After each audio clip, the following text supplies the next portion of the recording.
अनुभूति रसावेशाद दृश्य शब्दानुपेक्षितो निर्विकल्प समाधिस्यात् नवातस्थितदीपवत्। इन तीन प्रकार की समाधि बाहर और भीतर के भेद से बता रहे हैं।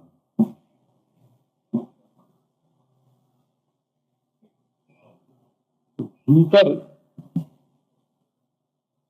दृश्य हो और उसके साथ संबंध ना हो, यहां तक बता दिया कि क्या आता है मन में इससे कोई मतलब नहीं। संघर्ष की स्थिति छोड़ दो, शांति की स्थिति पकड़ो। कामाद्यास चित्तगा दृश्या, मन में दया आवे, मन में प्रीति आवे, स्नेह आवे, सुशीलता आवे, करुणा आवे, अथवा काम क्रोध लोभ ही क्यों ना आवे। इसका ये अर्थ नहीं है कि काम भुला के देखो, क्रोध भुला के देखो, लोभ भुला के देखो, ये मतलब नहीं है। कौन सी वृत्ति चित्त में आती है, इस पर वृत्ति के आकार पर ध्यान मत दो। कोई भी आकार आवे, तुम उसके साक्षी हो। तो ये दृश्य का दर्शन हो रहा है और आत्मा साक्षी है, देख रहा है। इसमें दृश्य तो है परंतु उसके साथ संबंध नहीं है। ये दृश्य मैं हूं कि मेरा है कि सच्चा है कि झूठा है, अरे जो है सो है ना। आकाश में तिनके उड़ रहे हैं, हवा में तिनके उड़ रहे हैं, और गंगा जी की धारा में अच्छी बुरी चीजें बह रही हैं। हम तो तटस्थ हैं, कूटस्थ हैं, सच। दूसरी समाधि शब्दानुविद्ध बताई। शब्दानुविद्ध का अर्थ ये है कि आप दृश्य की ओर बिल्कुल ध्यान ही मत दो, अपनी ओर ध्यान दो कि आत्मा क्या है। तो ये असंग है, सच्चित आनंद है। सत का अर्थ है जो कभी किसी तरह जिसके अभाव का अनुभव न होता हो, आत्मा। जो कर्ता और कर्म दोनों में एक रस सत्ता है, जिसके अभाव का अनुभव न होता हो। और जो ज्ञाता और ज्ञेय में एक रस ज्ञान है, जिसके अभाव का अनुभव न होता हो। तो मैं जड़ हूं, ये अनुभव कभी कोई कर सकता हो? देखो ना, दुनिया भर के लिए चुनौती है ये। कोई कहे मैंने अनुभव किया कि मैं जड़ हूं, तो जिसने अनुभव किया वही तो चेतन हुआ। जिसको जड़ता मालूम पड़ी वो चेतन हुआ। तो बोले हमने अनुभव किया कि मेरी मृत्यु हो गई, तो जिसने मृत्यु का अनुभव किया वही तो जिंदा रहा, वही तो अमृत है। जिसने मौत को देखा वो अमृत है, और मौत को नहीं देखा तब तो अमृत है ही है। हाँ, अच्छा। तो जो जानता है, जाना नहीं जाता, अपने ज्ञान का अभाव जिसने नहीं देखा, अपनी प्रियता का अभाव जिसने नहीं देखा, ऐसा ये स्वयं प्रकाश द्वैत रहित द्वैत पर दृष्टि ही नहीं है, माने दृश्य पर दृष्टि ही नहीं है। केवल शब्द द्वारा अपनी असंगता, स्वयं प्रकाशता, सच्चिदानंदता, अद्वैतता प्रकट करके उसी में मगन हो रहा है। ये सविकल्प समाधि है। अब तीसरी की चर्चा करते हैं, निर्विकल्प समाधि। स्वानुभूति रसावेशाद दृश्य शब्दान उपेक्षितु। अनुभूति की रस में मग्न, अनुभूति के रस में मग्न होना। थोड़ी सी साधन की बात इस प्रसंग सुनाता हूं। समाधि में अभ्यास और वैराग्य दोनों की मुख्यता है। अभ्यास वैराग्याभ्याम तन्निरोधा। तो यही जिस अभ्यास का वर्णन किया, इस अभ्यास को दोहराना। अभ्यास माने होता है संस्कृत में, अभ्यास शब्द का अर्थ ही है दोहराना। इस जगह पर बार बार बैठना। तो रोज रोज आसन करना भी एक अभ्यास है, रोज रोज प्राणायाम करना भी एक अभ्यास है, रोज रोज माला फेरना भी एक अभ्यास है, रोज रोज ध्यान करना भी एक अभ्यास है। अभ्यास माने दोहराना। हम जब बचपन में पढ़ते थे ना, तो जिस ग्रंथ को पढ़ते थे उसकी रोज एक बार दोहरौनी करते थे। दोहरौनी, उधरनी, हाँ गांव में बोलते थे उधरनी। माने कल जो याद करके चित्त में जो चीज बैठाई थी ना, उसको आज उभार के फिर देखना। उधरनी, दोहरौनी। हमको बचपन में जिस महात्मा ने अभ्यास शब्द का अर्थ बताया था, उसने अभ्यास शब्द का अर्थ दोहरौनी ही बताया। यही शब्द उसके मुंह से निकला था। अभ्यास माने दोहरौनी। हाँ, जैसे हमको जब लक्कौंदी पढ़नी हुई तो नत्वा सरस्वतीं देवीं, नत्वा सरस्वतीं देवीं, नत्वा सरस्वतीं देवीं शुद्धां गुण्यां करोम्यहम्, शुद्धां गुण्यां करोम्यहम्, शुद्धां गुण्यां करोमि। पाणिनीय प्रवेशाय, पाणिनीय प्रवेशाय, लघु सिद्धांत कौमुदी। ऐसे तो अभ्यास माने दूसरी ओर से अपने मन को लौटाना। अभी तो निवर्त्य आसनम अभ्यासा। चारों ओर से अपने मन को लौटाकर एक जगह पर बैठना, उसका नाम अभ्यास। व्याकरण में इस शब्द का प्रयोग बहुत बढ़िया होता है। भवती जो है ना, उसमें अभ्यास की जरूरत नहीं पड़ती है, परंतु बभूव जो होता है, बभूव भू भू दो बार होता है तो अभ्यास बोलते हैं। अभ्यास चर्चा बहुत हो जाता है, उसको व्याकरण में अभ्यास। अच्छा, तो आपको अभ्यास और वैराग्य दो चीज समाधि में प्रधान है। योग दर्शन में ये बात बताई गई है कि कई लोग ऐसे होते हैं जिनको पूर्व जन्म की समाधि के अभ्यास के कारण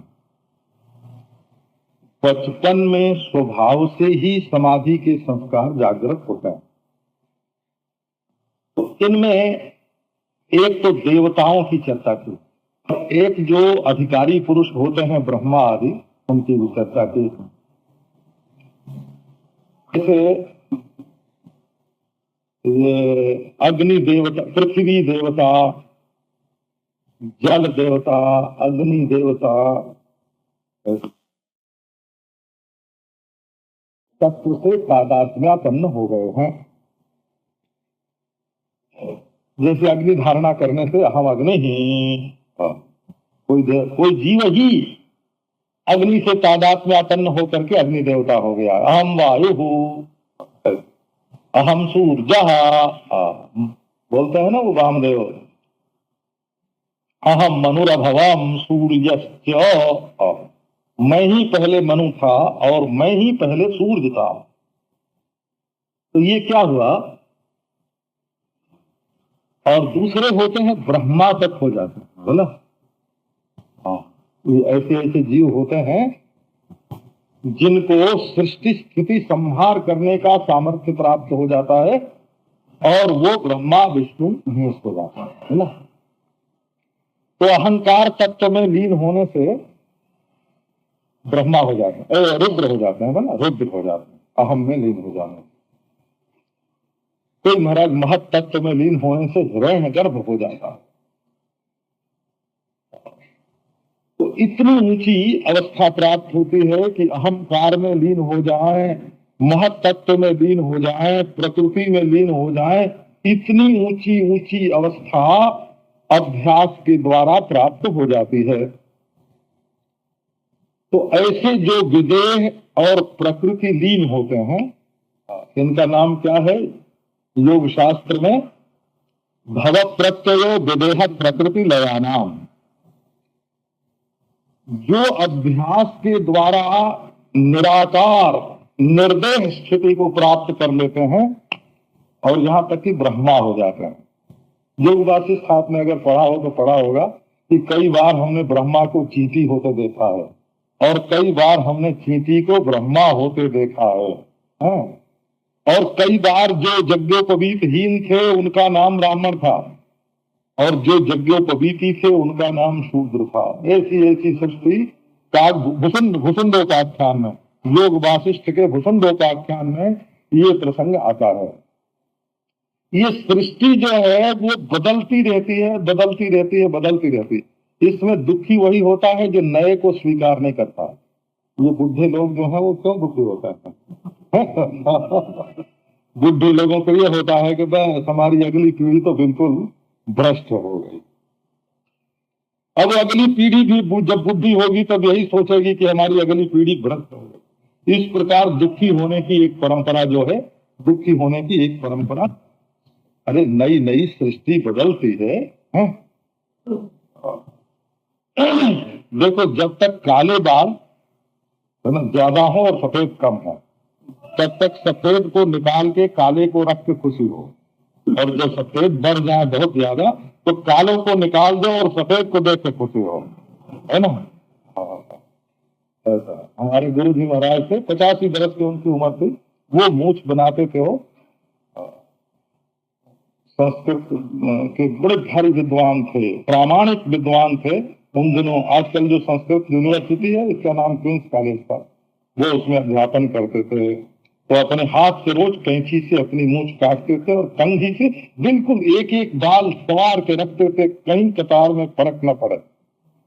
शीशे में देखते थे, क्या मजा आता उनको बुढ़ापे में अपने सफेद बाल देख के। हाँ हाँ हाँ, काले बाल में तो तमोगुण का निवास है, सफेद बाल में सत्वगुण रहता है। अच्छा, इसको उलट दो कि काले बाल में तो जवानी रहती है, सफेद बाल में तो बुढ़ापा है ना। दोनों ओर से मजा लेने की आदत अगर नहीं डालोगे तो दुखी हो जाओगे। ये सृष्टि तत्व भी है, क्योंकि इंद्रियों से अनुभव में आ रही है, और ये सृष्टि असत्य भी है, क्योंकि ब्रह्म की दृष्टि से नहीं दिखती है, ब्रह्म की दृष्टि से नहीं है। तो जब इसको सत्य कहो तो इंद्रिय के अनुभव की दृष्टि से सत्य है, और जब इसको असत्य कहो तो ब्रह्मानुभूति की दृष्टि से असत्य है। अरे अनिर्वचनीय है, इसमें क्या सत्य असत्य का आग्रह है। सत्य कहो तो सत्य नहीं, असत्य कहो तो असत्य नहीं। तो एक बात आपको सुनाया, एक बात ये आप ध्यान में रखो कि जो विदेह हैं माने स्थूल शरीर जिनको प्राप्त नहीं है, ऐसे जो देवता लोग हैं, और जो प्रकृति लीन हैं अर्थात अहंकार तत्व और महत तत्व और प्रकृति से एक भी हो जाते हैं, उनका भी यदि अविद्या की निवृत्ति नहीं हुई, सत्वान्यता, सत्व पुरुषान्यता ख्याति नहीं हुई योग दर्शन के दृष्टि से। यदि इदम अहम आत्मा अनात्मा का विवेक नहीं हुआ तो अविद्या की निवृत्ति न होने के कारण उनका भी पुनर्जन्म होता है। और जब उनका पुनर्जन्म होता है तब क्या होता है? तो भव प्रत्यय होता है। भव प्रत्यय होता है का क्या अर्थ है कि पूर्व जन्म में जिस योगाभ्यास के बल से उन्हें देवत्व या ब्रह्मत्व प्राप्त हुआ था, वो योगाभ्यास का संस्कार उनके जीवन में अपने आप ही प्रकट होता है। वो देवता योनि में रहते हुए भी चाहे तो समाधि लगा सकते हैं और जीवन मुक्त की तरह रहें, और ब्रह्मा रुद्र आदि के रूप में रहते हुए भी चाहे तो बिल्कुल मस्तानी जिंदगी व्यतीत कर सकते हैं। लेकिन अविद्या की निवृत्ति न होने के कारण जब उनका पुनर्जन्म होता है, ब्रह्मा का भी होता है, ब्रह्मा चींटी तक हो जाता है, रुद्र का भी होता है, इंद्र का भी होता है, चंद्र का भी होता है, वरुण का भी होता है। तो उनके जीवन में स्वाभाविक ही समाधि के संस्कार देखने में आते हैं। तो ये भव प्रत्यय माने जन्म प्रत्यय है, जन्म से ही ये स्थिति उनकी होती है। कल किसी ने कहा था, हमको याद नहीं किसमें, उसने कहा जरा इसका भी सुना।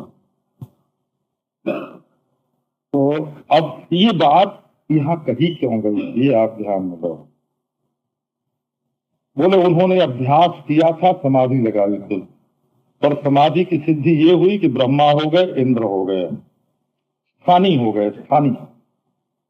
और इसी को योग दर्शन में कहा, स्थान उपनिमंत्रण संगस्मयाकरणम पुनरनिष्ट प्रसंगा। आप योगाभ्यास करते हो और इंद्र आके कहे कि चलो हम तुमको स्वर्ग का राजा बनाते हैं, तो न तो स्वर्ग का राजा बनना स्वीकार करना और न तो यही अभिमान करना कि इंद्र आके हमारे सामने हाथ जोड़ रहा था और हमने अस्वीकार कर दिया। इंद्र नहीं हो, ये सेठ लोग भी जब हाथ जोड़े आके, कि महाराज हम अपना कल कारखाना आपको संभलाते हैं, क्या ये योग भ्रष्ट करने के लिए आया, हमारा साधन बिगाड़ने के लिए आया? जिस साधन के बल पर और इसकी श्रद्धा हमारी तरफ आई है, उस साधन को ही ये मिटाना चाहता है।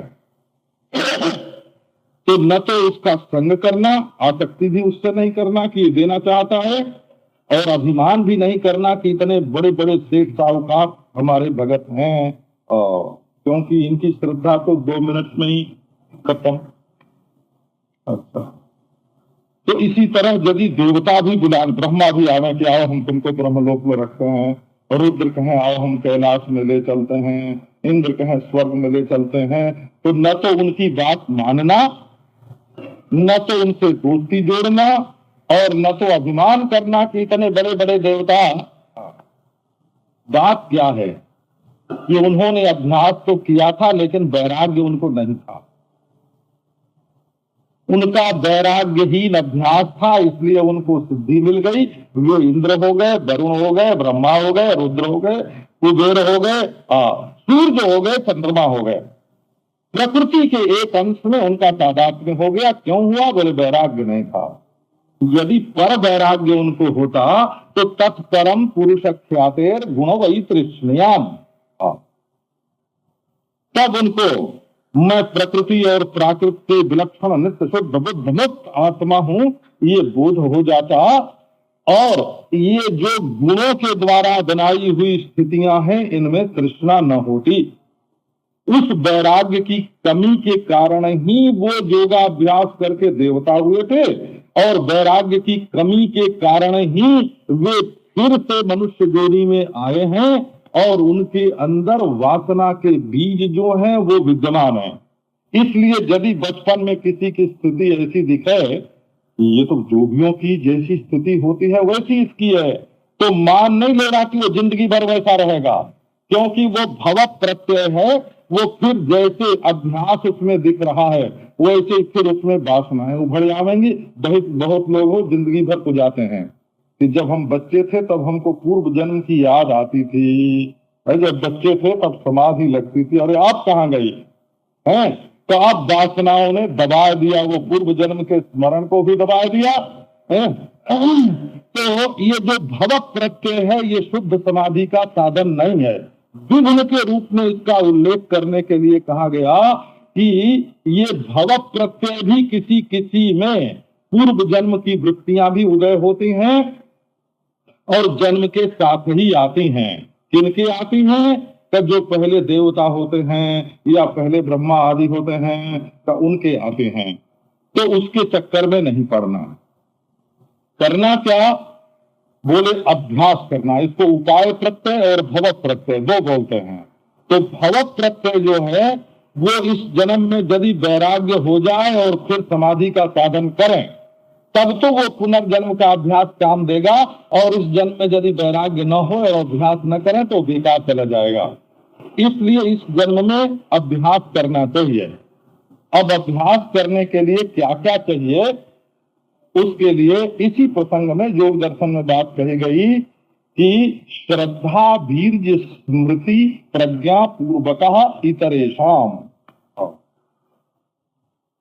एक तो श्रद्धा होनी चाहिए।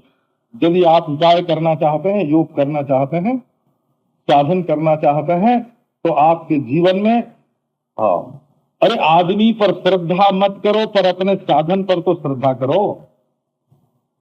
क्यों? बिना श्रद्धा के कोई साधन होगा? तो इस साधन से हमको लक्ष्य की प्राप्ति होती है।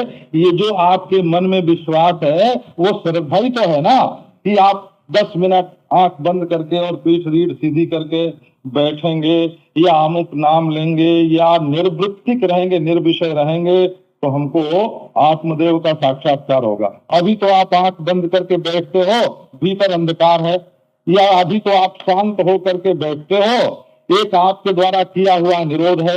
इस निरोध के फल स्वरूप आत्मा का साक्षात्कार होगा। ये आपके मन में श्रद्धा नहीं तो और क्या है? क्या आपको आत्मा का साक्षात्कार आप थोड़ी देर बंद करके आंख और अपनी चित्त वृत्ति को ठप करके बैठे तो आपको आत्मा का साक्षात्कार हो गया? क्या गुण वैतृष्ण्य हो गया? अब सात्विक राजस तामस स्थितियों से आपका कोई संबंध नहीं है? क्या पुरुष ख्याति हो गई? अरे आंख बंद करने से और थोड़ी देर बैठने से नहीं होता भाई। इसका जब अभ्यास होगा दीर्घ काल तक तब न होगा। तो आपको अपने अभ्यास पर श्रद्धा रखनी पड़ेगी कि ये अभ्यास हमें ऊंचाई की ओर, उन्नति की ओर ले जाएगा। व्यास भाष्य में इसी सूत्र की व्याख्या में व्यासदेव ने कहा है, व्यास जी महाराज ने कहा है क्या कि श्रद्धा जननी व कल्याणी योगिनम पापी। इसी सूत्र की व्याख्या में व्यास का वचन है, श्रद्धा जननी व कल्याणी। श्रद्धा माता के समान कल्याणकारिणी है। योगिनम पापी, वही योगी की रक्षा करती है। रोग होने पर भी साधन न छूटे, आलस आने पर भी साधन न छूटे, प्रमाद होने पर भी साधन न छूटे। ये कैसे होगा? तो जब अपने साधन में तुम्हारी श्रद्धा होगी। और जब श्रद्धा से साधन का अनुष्ठान करते हैं तो एक प्रकार की शक्ति आती है जीवन में। जब शक्ति आती है जीवन में तो जो स्मृतियां अंतःकरण में सोई हुई हैं वो सब जाग जाती हैं। और जब स्मृतियां जाग जाती हैं तब एक तो आत्मा अजर अमर है, ये बात प्रत्यक्ष होने लगती है, क्योंकि पूर्व जन्म की स्मृतियां भी जागृत हो जाते हैं।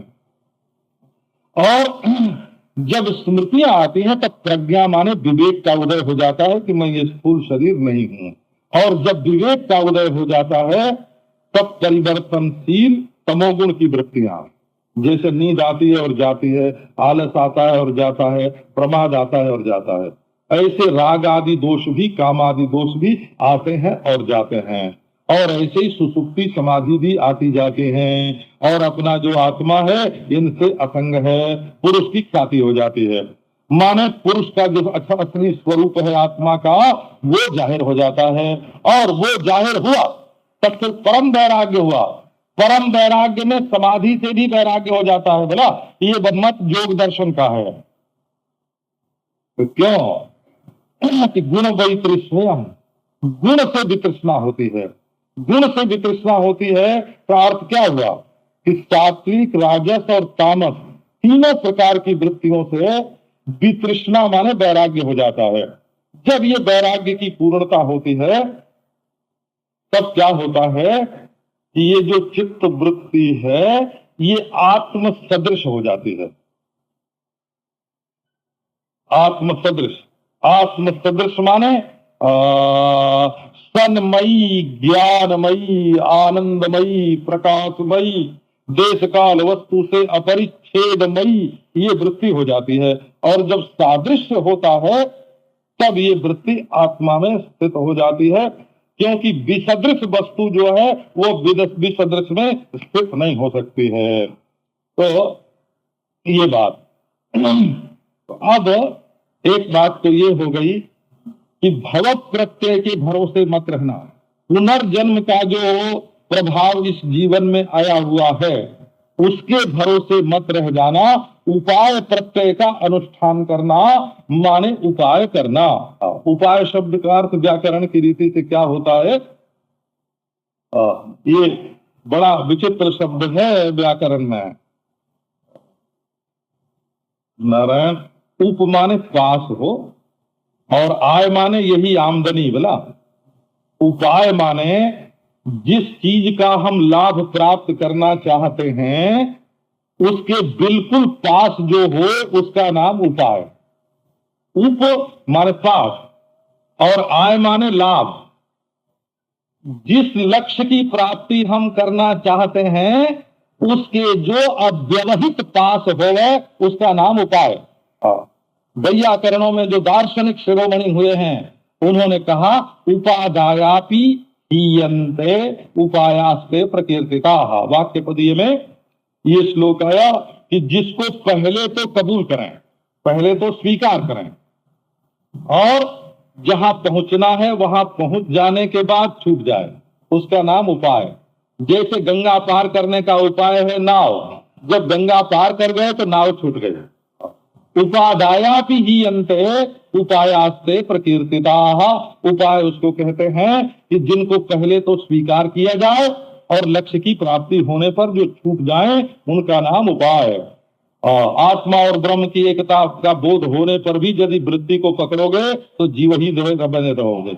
जो वृत्तिमान है वही तो जीव है। तो अब देखो, तो संप्रज्ञात समाधि के जो भेद पहले बताए थे यहाँ उनको दो भेद में ले लो, दृश्यानुविद्ध और शब्दानुविद्ध। और तस्यापि निरोधे सर्व निरोधात् निर्बीज समाधि। तस्यापि निरोधे संप्रज्ञात समाधि में जो आलंबन है, आलंबन है माने सहारा है। क्या सहारा है?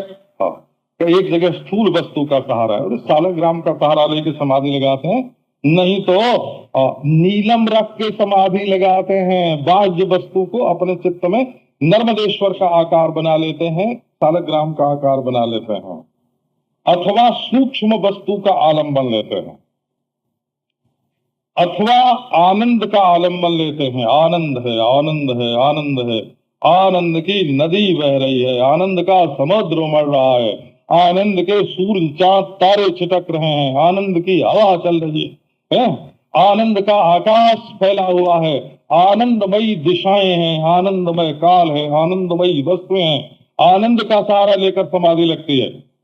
फिर अस्मिता की समाधि लेकर के कि अकाट की आत्मा जो है ये बिल्कुल असंग स्वप्रभ, ये असंग है, स्वप्रभ है, ये अस्मि की शब्द विद्धोयम समाधि।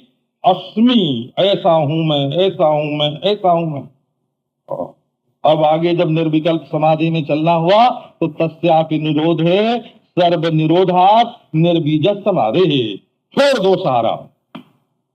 किसका सहारा छोड़ दे? न स्थूल का सहारा लो, न सूक्ष्म का सहारा लो, न आनंद का सहारा लो, न अस्मि अस्मि अस्मि इस शब्द और वृत्ति का सहारा लो। निर्वस्तु का वृत्ति है। वृत्ति को कैसा बनाओ? तो वृत्ति ऐसी होने दो जिसमें कोई दूसरी चीज न हो। तस्यापि निरोधे माने संप्रज्ञात समाधि में जो आलंबन है उसका भी निरोध करने के बाद जो निर्विषय जो चित्त की दशा है, बोले निर्बीज समाधि। तो ये वेदांत की दृष्टि से तो निर्बीज नहीं है, परंतु योग दर्शन की दृष्टि से ये निर्बीज है। क्योंकि वो तो विवेक करना पड़ता है ना। जैसे योग दर्शन और सांख्य दर्शन का दृष्टा जुदा है, और वेदांत का दृष्टा जो है वो तो अपरिच्छिन्न है, अखंड है। इसी प्रकार सांख्य में और योग में जो निर्बीज दशा मानी गई है, उसकी अपेक्षा अद्वैत वेदांत में निर्बीज दशा बिल्कुल विलक्षण मानी गई है। वेदांत में निर्बीज कौन है? तब वेदांत में निर्बीज केवल ब्रह्म है। अद्वितीय जो वस्तु है, बीज है अविद्या। अविद्या माने भेद भ्रांति की मां, भेद भ्रांति की जननी। एक होती है भेद भ्रांति और एक होती है अविद्या। तो भेद भ्रांति क्या है? देखो, अपने को ब्रह्म न जानना अज्ञान है, और अपने को जीव जानना, कर्ता भोक्ता जानना भ्रांति है। रस्सी को न जानना अज्ञान है, और रस्सी को सांप या माला या दरार या डंडा समझना भ्रांति है। तो योग दर्शन और सांख्य दर्शन में केवल भ्रांति मानी जाती है, उसी को वे अविद्या कहते हैं। आत्मा में अनात्म बुद्धि जो है, अनित्य में नित्य बुद्धि, अपवित्र में पवित्र बुद्धि, दुख में सुख बुद्धि, और अनात्मा में आत्म बुद्धि, बुद्धि रूप अविद्या को मानते हैं सांख्य और योग में। और बुद्धि के बीज कारण के रूप में, बुद्धियों के बीज कारण अज्ञान के रूप में अविद्या को मानते हैं वेदांत में। तो आत्मा को ब्रह्म जानने से बीजभूता अविद्या का नाश होता है। इसलिए वेदांत सिद्धांत में आत्मा का अद्वितीय ब्रह्म से एकता का जो ज्ञान है, वो ज्ञान ही बीज को भस्म करता है।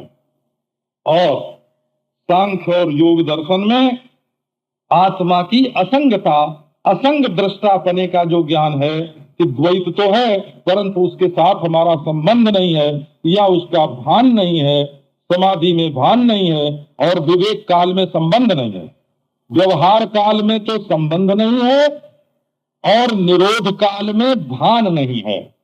इतने मात्र को ही योग दर्शन में समाधि बोली जाती है, निर्बीजता बोली जाती है। और वेदांत दर्शन में भले भान होवे हैं, और भले व्यवहार में असंगता बनी रहे, परंतु द्वैत के अस्तित्व के संबंध में जो भ्रांति है, उस भ्रांति की मूलभूत ब्रह्मता का अज्ञान, अविद्या, इस अविद्या का नाश होना वेदांत में जरूरी है। तो अब ये तीसरी समाधि का वर्णन करते हैं। स्वानुभूति रसावेशाद दृश्य शब्दानुपेक्षित हो निर्विकल्प समाधि स्यात् निवास स्थित दीपवत। ये चित्त की एक दशा का वर्णन करते हैं। स्वानुभूति माने आत्मा, और यही परमानंद है, यही परम प्रेमास्पद है। स्व माने सतरूप, अनुभूति माने चिद्रूप, और रस माने आनंद रूप। अपने सच्चिदानंद स्वरूप में ही अभिनिवेश हो जाए। अभिनिवेश होना माने मग्न होना, अभिनिवेश होना माने प्रवेश होना, अपने आनंद पूर्ण स्वरूप में बैठना। अथवा चित्त खाली कर देने पर, जैसे घड़े को खाली कर दो तो उसमें हवा भर जाती है, ऐसे जब चित्त को खाली कर देते हैं तो सर्वत्र विद्यमान सच्चिदानंद घन जो है वो चित्त में भर जाता है। इससे क्या हुआ कि स्वयं परमानंद स्वरूप है, इसलिए न बोलने की जरूरत है, न सोचने की जरूरत है, न देखने की जरूरत है। व्यवहार माने सिर्फ दो चीज। आपको ये सार बात सुनाता हूं। व्यवहार माने ईंट पत्थर नहीं, व्यवहार माने मकान नहीं, व्यवहार माने नोट नहीं, व्यवहार माने रुपया नहीं, व्यवहार माने ब्याह शादी नहीं। व्यवहार माने मुंह से बोलना और मन से सोचना, इसी को व्यवहार बोलते हैं। अगर तुम मुंह से शुद्ध नहीं बोलते हो तो तुम्हारा व्यवहार अशुद्ध है, और मन में अगर शुद्ध नहीं सोचते हो तो तुम्हारा व्यवहार अशुद्ध है। यदि तुम दुनिया में किसी को भी बुरा समझते हो तो वो बुरा नहीं है, तुम्हारा दिल बुरा है। और यदि दुनिया में तुम किसी को बुरा कहते हो तो वो बुरा नहीं है, तुम्हारी जबान बुरी है। व्यवहार शुद्धि का अर्थ केवल इतना ही है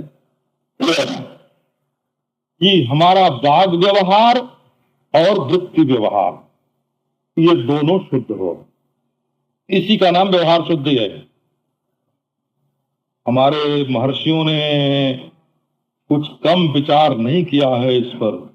व्यवहार शब्दोच्चारणम पूर्ण रूपो वा, हमारे महर्षि परिभाषा करते हैं, है ना, लक्षण बनाते हैं कि मुंह से शब्द का उच्चारण करना ही व्यवहार है और मन में किसी के बारे में सोचना ही व्यवहार है।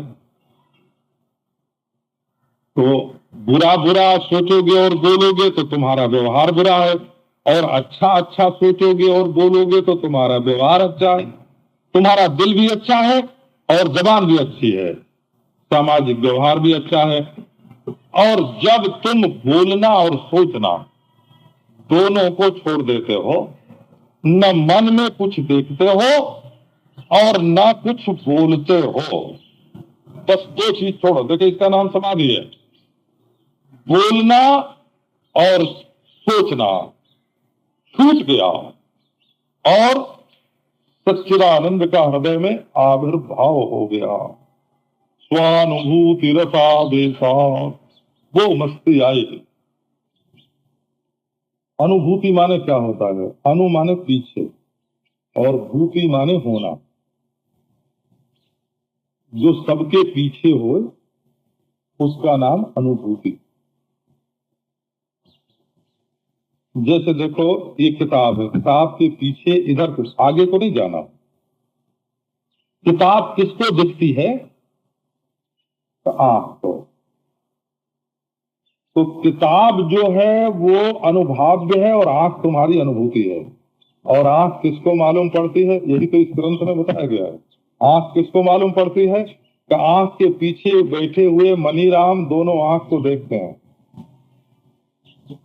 अरे भाई बड़ा भारी दूरबीन लगा के पीछे बैठे हैं और उसमें देख रहे हैं, कोई झरोखा है उसके पीछे बैठे हैं और देख रहे हैं। तो अनु माने पीछे कौन है?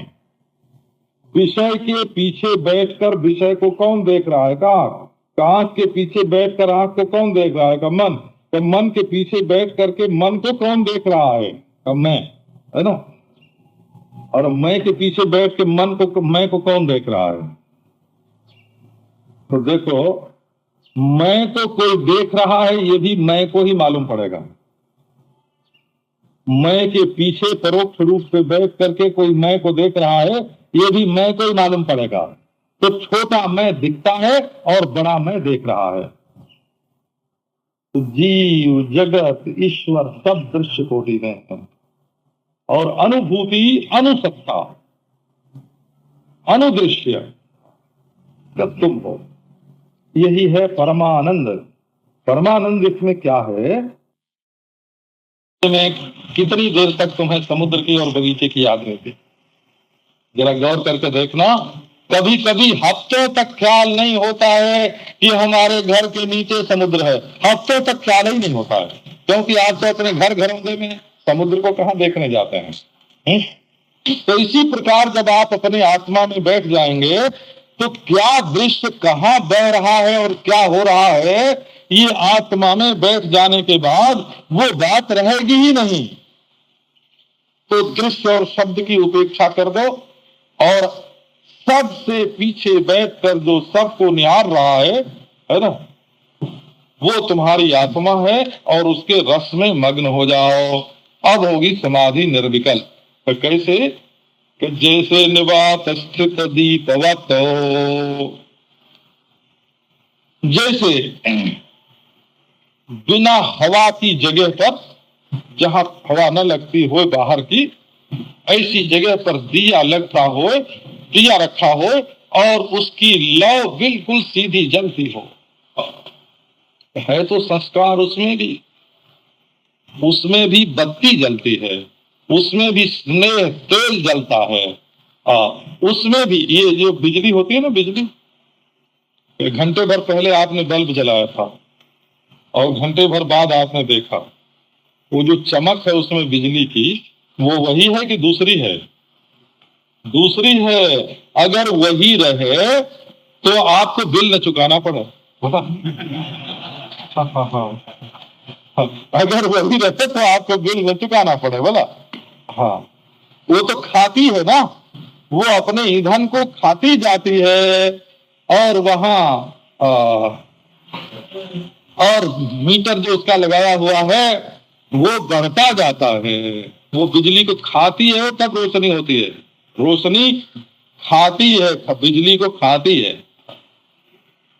तो इसी तरह से ये जो दीपक, हृदय में एक चैतन्य का दीपक प्रज्वलित हो रहा है, ये है तो चिदाभास ही, बोला। ये बिल्कुल चिदाभास है। परंतु ये देखो कि इसमें जो चिन्ह मात्र वस्तु है वो ज्यों की त्यों है। जानुभूति रजा मेया वनंतानंद विग्रह महदादि जगन माया चित्र भित्तिम नमामि ततो। एक अनुभव है। तो कैसा अनुभव है? अनुभव कैसा है? जिसका कभी जन्म नहीं हुआ है। अच्छा बोले भाई, अनुभव का जन्म क्यों नहीं हुआ? अच्छा, अनुभव का जन्म होगा तो जन्म मालूम पड़ेगा कि नहीं? तो मालूम पड़ेगा। तो किसको मालूम पड़ेगा? जो जन्म से पहले से रहेगा उसी को तो जन्म मालूम पड़ेगा। तो अनुभव का जन्म नहीं हुआ, जन्म का ही जन्म हुआ, अनुभव का जन्म नहीं हुआ। बोले हमें यहाँ एक ऐसी ज्योति जल रही है तुम्हारे हृदय में जो आंखों से नहीं देखी जाती, प्रमाणों से नहीं जानी जाती, अमेय है और उसका अंत नहीं है, उसकी आदि नहीं है, वो आनंद है। वो कैसा है? कि एक शीशा है। तो कैसा शीशा है? कि जिसमें धरती से लेकर के प्रकृति तक सारा दृश्य जिसमें बिना हुए ही दिख रहा हो, ऐसी है वो ज्योति।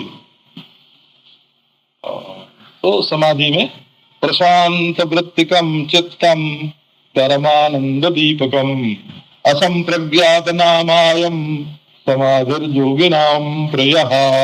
सारी वृत्तियां शांत हो गई और दिव्य चिन्मयी ज्योति जो है का वो देदीप्यमान हो रही है। यही बात भगवान ने गीता में कही। यथा दीपो निवातस्थो नेंगते सोपमा स्मृता योगिनो जत चित्तस्य युञ्जतो योगमात्मनः। यथा दीपो निवातस्थो नेंगते सोपमा स्मृता निवात स्थित दीपवत। ये जो देह की उपाधि से परिच्छिन्न सी प्रतीत हो रही है चिन्मय ज्योति, ये चिन्मय ज्योति असल में काल की धारा में नहीं है। इसमें भूत भविष्य वर्तमान नहीं है। इस पूर्व पश्चिम उत्तर दक्षिण की कल्पना में नहीं है। ये ज्ञाता और ज्ञेय की कल्पना के अंतर्भूत नहीं है। ये अज है, ये अनंत है, ये अचल है, ये अद्वितीय है और ये आत्मा है। और योगिनो यत चित्तस्य युञ्जतो योगमात्मनः। योगी का जो वशीकृत चित्त और जिसका चित्त वशीकृत है ऐसा योगी। योगिना षष्ठी तस्य जत जतम चित्तम तस्य, अथवा जतन चित्तन जस्य तस्य योगिनः। दो प्रकार से इसका अर्थ करते हैं। आओ तो विचार करें। अंत शून्यो वह शून्य, ये जो चिन्मय ज्योति आत्म ज्योति है ये कैसी है? क्या इसके बाहर कुछ नहीं है, न देश न काल न वस्तु, बाहर नहीं है। अच्छा भाई बाहर नहीं है तो इसके भीतर हो? का भीतर भी नहीं है। ये कैसी है? का शून्य कुंभैवांबरे, जैसे आकाश में कोई खाली घड़ा रखा हो, बाहर भी आकाश भीतर भी आकाश, दीवार में भी आकाश, इसी प्रकार चिन्ह मात्र ज्योति में ये कोटि कोटि ब्रह्मांड जो है शरीर सहित रखे हुए हैं, और असल में इनका कोई अस्तित्व नहीं है। अंतः पूर्णो बहे पूर्णः पूर्ण कुंभैवांबरे, जैसे कोई घड़ा समुद्र में डाल दे, बाहर भी समुद्र भीतर भी समुद्र, और वो जो दीवार है वो भी समुद्र से वो तत्व। एक तरह से जो माटी है वो पानी का ही विलास है।